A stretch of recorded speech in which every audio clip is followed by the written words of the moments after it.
Hi everyone, I am Ishita Khurana, first year MBBS student from Vardhman Mahavir Medical College and Safdarjung Hospital New Delhi.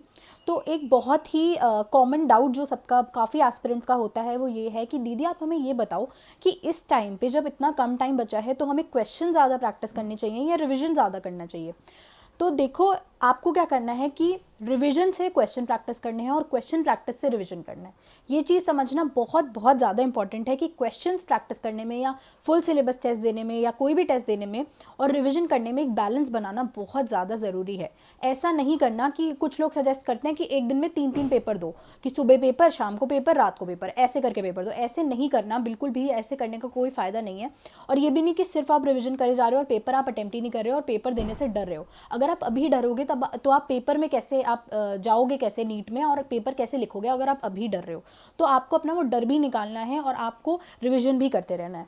तो आपको क्या करना चाहिए, मैं जो आपको सजेस्ट करूँगी वो ये है कि आप कोई भी फुल सिलेबस पेपर दे रहे हो तो आपको उससे बहुत फ़ायदा होगा, लेकिन अगर आप कुछ स्टेप्स फॉलो करोगे तो आपको क्या करना है। मोस्टली जो एस्पिरेंट्स को मैंने देखा है, या फिर मैं खुद भी ऐसे कभी करती थी पहले, कि मैं क्या करती थी कि मैं फुल सिलेबस पेपर दे दिया, कोई भी टेस्ट दे दिया, और उसके बाद मैं क्या करती थी कि अगर ज़्यादा नंबर आ गए तो खुश हो गई और अगर कम नंबर आ गए तो डिप्रेस हो जाती थी बहुत ज़्यादा। और फिर क्या होता था कि मैं उसको छोड़ देती थी और ये नहीं देखती थी कि कहाँ गलती है और क्या हुआ है, क्या प्रॉब्लम है, क्या मिस्टेक है, वो सब नहीं सोचती थी। पर बस उसका दुख या फिर खुशी लेके बस बैठी रहती थी। तो देखो, ऐसे अगर आप पेपर दोगे ना तो उसका कोई भी फ़ायदा नहीं है और वो आप 3 घंटे बर्बाद कर दोगे। आपको क्या करना है, आप कोई भी फुल सिलेबस टेस्ट देने के बाद उसको एडिक्वेट टाइम दोगे उसके एनालिसिस में। ये हम करना भूल जाते हैं और बहुत लोग करना भूल जाते हैं। और मैं आपको बताऊं, ये छोटे छोटी स्टेप्स होते हैं जो एक बड़ी मतलब अचीवमेंट की तरफ आपको लेके जाते हैं। क्योंकि अगर आप ये छोड़ दोगे ना तो आपकी जो गलतियां हैं वो गलतियां ही रह जाएंगी और आप वही चीज़ें बार बार गलत करते रहोगे और आपको पता भी नहीं चलेगा।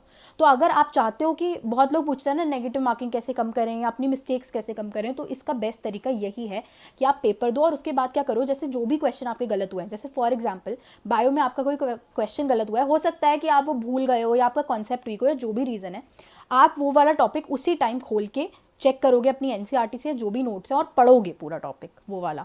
तो क्या होगा कि जो भी आपका क्वेश्चन गलत हुआ होगा ना, चाहे आप वो चीज़ लिख लो अपनी एनसीईआरटी में या नोट्स में कि ये मैंने गलत किया था, तो जब आप दोबारा रिवाइज करोगे तो आपको पता चल जाएगा कि ये गलती मैंने की थी। और अगली बार अगर वो क्वेश्चन आ गया ना तो आपको खुद याद आएगा कि अच्छा, ये वाला क्वेश्चन मैंने पहले भी गलत किया था, अब मेरा गलत नहीं होगा।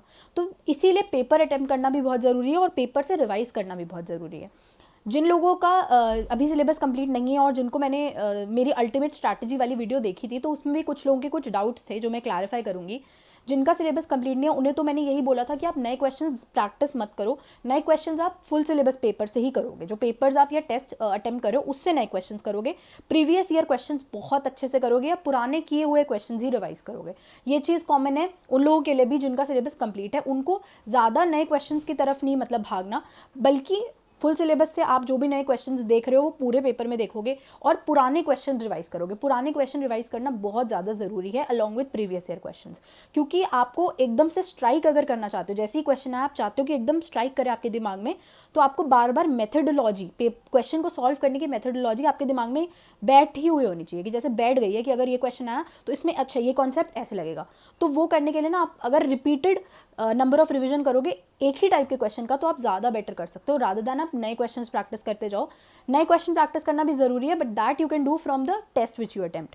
एंड प्रीवियस ईयर क्वेश्चन और पुराने क्वेश्चन रिवाइज करते रहो। मतलब जैसे मैंने बताया है अपनी पिछली वीडियोज़ में, आप अल्टीमेट स्ट्रैटेजी वाली वीडियो भी देख सकते हो, उसमें आपको पता चल जाएगा कि मैंने आपको क्वेश्चन सॉल्विंग का कैसे कैसे बताया है कि कैसे करना है। अब कुछ लोगों का ये डाउट था कि दीदी हम रैपिड रिविजन कैसे करें, हमें जल्दी जल्दी रिवाइज करना है। तो मेरे से कुछ लोगों ने पूछा, जब मैंने अपनी एक वीडियो में बोला कि आप 5 दिन में अपना सिलेबस कंप्लीट करने का ट्राई करो, तो अब देखो उन लोगों ने बोला कि हमसे होगा नहीं 5 दिन में, हम पूरा सिलेबस कैसे करें। तो मैं आपको वो चीज़ नहीं बता रही जो मैंने खुद नहीं की थी। मैंने जो जो चीज़ें की थी और जो सीखा है मैं उसी के बेसिस पे आपको बताती हूँ। अब हो सकता है जब आप पहली बार रिवीजन कर रहे हो पूरे सिलेबस का तो आप 5 दिन में नहीं कर पाओ, तो आपको थोड़ा सा फ्लेक्सिबल होना पड़ेगा। आप 6 दिन ले लो या 7 दिन ले लो, पर अगर आप एक टारगेट नहीं रखोगे ना कि हमें 5 दिन में करना है, तो आप चेज़ ही नहीं कर पाओगे। और अगर आप सोच लोगे कि हमसे होगा ही नहीं तो आप कर ही नहीं पाओगे। तो आपको थोड़ा सा दिमाग में रखना पड़ेगा दिन का आइडिया कि हम इतने दिन में कर पाएंगे। और हो सकता है जैसे पहली बार में आपका नहीं हुआ 5-6 दिन में, थोड़ा ज़्यादा टाइम लग गया, और फिर आपने एक हफ्ते का वो पेपर वाला जो मैंने स्ट्रैटेजी बताई थी वो करी, फिर आपने रिवाइज़ किया, तो जब आप अगली बार करोगे ना तो आपका जल्दी हो जाएगा रिवीजन, फिर और अगली बार करोगे तो और जल्दी हो जाएगा। तो ऐसा नहीं होता कि आप एक दिन में रिवीजन शुरू कर रहे हो और फटाफट हो रहा है। जब आप 2-3 बार रिवाइज कर लोगे ना पूरे सारे टॉपिक्स या जो आपके वीक हैं वो सारे, तो हर बार में आपका रिवीजन अपने आप तेज़ होता जाएगा, आप जल्दी जल्दी कर पाओगे। तो रिवीजन की भी आपको प्रैक्टिस हो जाएगी रिवाइज करने की। रिवीजन का मतलब ये नहीं है कि आपको मतलब बस पूरा पूरा पढ़ना है। जैसे जिनका सिलेबस कंप्लीट है, जो एनसीईआरटी बहुत बार पढ़ चुके हैं, अब ये नहीं है कि जब आप दोबारा पढ़ रहे हो तो आप एक्स्ट्रा फालतू कुछ जैसे मैं ये नहीं कहूँगी कि एनसीईआरटी की कोई भी इन्फॉर्मेशन फालतू है, हर चीज़ इंपॉर्टेंट है, बट जैसे इंट्रोडक्शन है या कुछ ऐसी चीज़ें हैं जहाँ से क्वेश्चन नहीं बन सकता, तो आपने जो हाईलाइट कर रखा है, जो आप भूलते हो उसको रिवाइज करोगे आप जल्दी जल्दी। रिवीजन का मतलब ये नहीं होता कि आप एक एक वर्ड पढ़ो, रिवीजन का मतलब वो होता है कि हाईलाइटेड पॉइंट्स या फिर जो आप भूलते हो, आपको पता है मैं बार बार यही चीज़ भूलती हूँ, तो वो आप अच्छे से करोगे। तो आई थिंक मैंने काफ़ी कुछ क्लियर कर दिया है जो लोगों के डाउट्स थे। और अगर आपको ऐसा लगता है कि I am genuinely benefiting you guys, then do subscribe my channel. और जो भी क्वेरीज होंगी या डाउट्स होंगी वो आप मेरे से पूछ सकते हो, जो आपको मेजर प्रॉब्लम्स आप फेस कर रहे हो वो भी पूछ सकते हो। मैं अपनी वीडियोस ऐसी आपके लिए लाती रहूँगी। बस मैं यही कहूँगी कि अपने ऊपर ट्रस्ट करो, कॉन्फिडेंस रखो और मेहनत करते रहो, और अपने आप को डाउट मत करना कि हम कर पाएंगे या नहीं, ये डाउट नहीं लाना है। अपने आप को बार बार ये कहना है कि मेरा सिलेक्शन होगा, होगा ही। पूछना नहीं है कि हमारा होगा या नहीं, बस ये बोलना है मेरा सिलेक्शन होगा, मुझे पता है, मुझे मेहनत करनी है बस। रिजल्ट के बारे में मत सोचो कि क्या होगा, रिजल्ट आएगी, रिजल्ट कैसा आएगा, रैंक आएगी या नहीं आएगी, ये सब नहीं सोचना है। अपनी तरफ से बेस्ट एफर्ट करना है और अपने ऊपर ट्रस्ट करना है। मैं आपकी हेल्प करती रहूँगी, आपको गाइड करती रहूँगी, बिल्कुल चिंता करने की ज़रूरत नहीं है। एंड अगर आपने मेरा टेलीग्राम चैनल ज्वाइन नहीं किया तो कर लो, मैं बहुत अच्छे अच्छे नोट्स और काफ़ी कुछ अपनी निमोनिक्स ट्रिक्स काफ़ी कुछ उस पर शेयर करती रहूँगी। And stay healthy, stay happy and see you guys very soon.